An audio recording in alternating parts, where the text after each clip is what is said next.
सारी सृष्टि के लोगों के पुण्य से ज्यादा प्रबल हरियाणा वासियों के पुण्य होते हैं।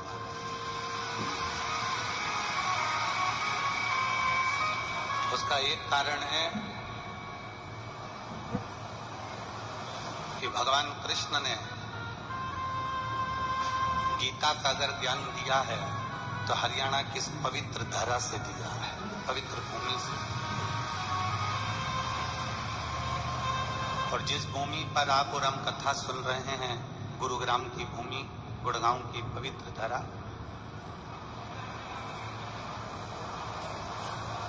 इस गुरुग्राम की भूमि ने सिखाया था अर्जुन को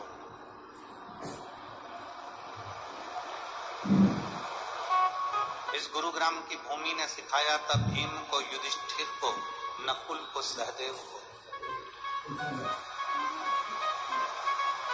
इस गुरुग्राम की भूमि ने, इस गुड़गांव की भूमि ने सिखाया था गुरु द्रोणाचार्य के माध्यम से कि अर्जुन,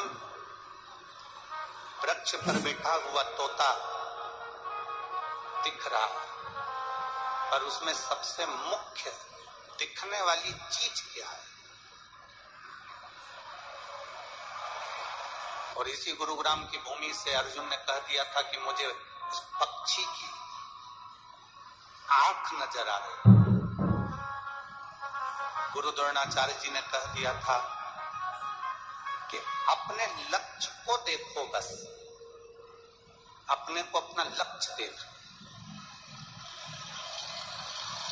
अपने को अपना लक्ष्य नजर आना चाहिए, अपने को अपना लक्ष्य सम्मुख दिखना चाहिए, सामने नजर आना। और वो लक्ष्य गुरुग्राम की इस पवित्र भूमि से गुरु द्रोणाचार्य जी ने अर्जुन को दिखा दिया। शिव महापुराण की कथा कहती है, ऐसा ही लक्ष्य आपका और हमारा हो कि हम अपने लक्ष्य को देखें। पर दुनिया की जो रीति होती है, दुनिया का जो नियम होता है, दुनिया का जो क्रम होता है, वो अपने लक्ष्य को ना देखकर दुनिया का लक्ष्य देखता है।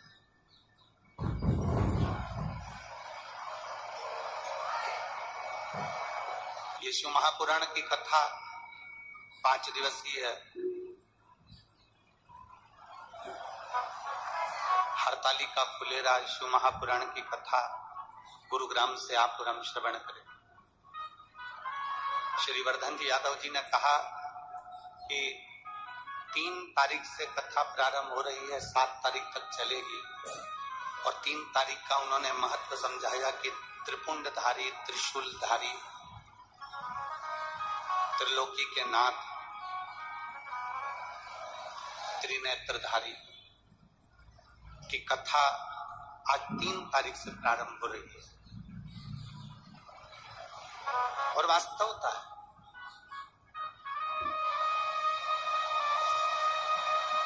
तीन चीजें हमारे सम्मुख में आती हैं।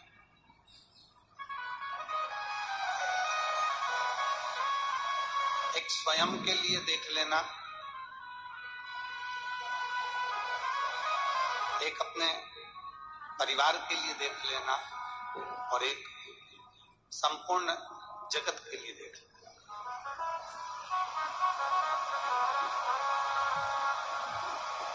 एक स्वयं के लिए देखना, एक परिवार के लिए देखना, और एक संपूर्ण जगत के लिए देखना। 3 चीजें।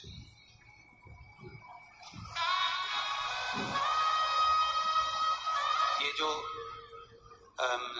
वर्धन यादव जी सीहोर जब आए तो माता जी उनके साथ में थी, बहू रानी उनके साथ में थी, उनके साथ में और भी परिवार के लोग थे। तो समिति के लोगों ने उनसे पूछा वर्धन जी से कि माता जी भी साथ में थी कि ये कथा आप गुरुग्राम में ले रहे हो, गुड़गांव में ले रहे हो, तो वहां इतनी बड़ी जगह तो होगी नहीं, व्यवस्था करना बड़ा कठिन पड़ता है बड़े बड़े शहरों में, बड़ी बड़ी सिटियों में। तो ये कथा में लाखों लाखों भक्त आते हैं। कैसे व्यवस्था हो? आप क्या छोटे रूप में कराएंगे कि बड़े रूप में कराएंगे?